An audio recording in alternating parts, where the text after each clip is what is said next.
মারুইপুরে দক্ষিণ 24 পরগনা জেলা সিপিএম কার্যালয়ের সামনে বিক্ষোভ উত্তেজনা। তৃণমূলের ছাত্র পরিষদের কর্মীরা ভিতরে ঢুকে গিয়ে সিপিএম কর্মীদের সঙ্গে ধাক্কাধাক্কি। জেলা সিপিএম এর অফিসের গেটে তালা লাগিয়ে দিল তৃণমূল ছাত্র পরিষদের কর্মীরা। ভিতরে আটকে সিপিএম নেতা সুজন চক্রবর্তী ও রাহুল ঘোষ, রতন বাগচি সহ নেতা।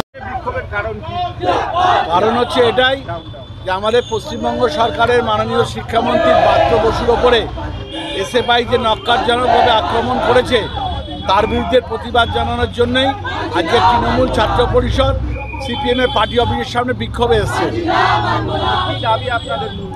দাবি তো একটাই যে যাদবপুরকে এসএফআইয়ের একটা রণাঙ্গন ক্ষেত্রে পরিণত করছে, এটাকে কোনোভাবেই করতে দেওয়া যাবে না। আজকে যাদবপুরে যেভাবে আমাদের তৃণমূল কংগ্রেসের নেতৃবৃন্দকে আক্রমণ করা হয়েছে, আজকের আমরাও যদি সেইভাবে আক্রমণ করি তাহলে আজকের বারুইপুরে সিপিএমের জেলা পার্টি অফিসে কোনো সিপিএমের নেতা ঢুকতে পারবে না, এটা হচ্ছে খুব পরিষ্কার। গৌতম দাস, ব্লক সভাপতি। বিদ্যা, ব্যবসা, চাকরি, জটক বিচার, বিবাহ, পারিবারিক অশান্তি, সন্তান লাভ, বাস্তু সমস্যা, আরো যে কোনো সমস্যার সমাধানের একমাত্র সেরা ঠিকানা জ্যোতিষী প্রসাদ রায়।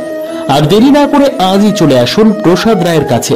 আমাদের ঠিকানা 5A/23 Sepco township, B zone, Durgapur, 713205। Phone number 7407250555, 9064620441, 8967696309।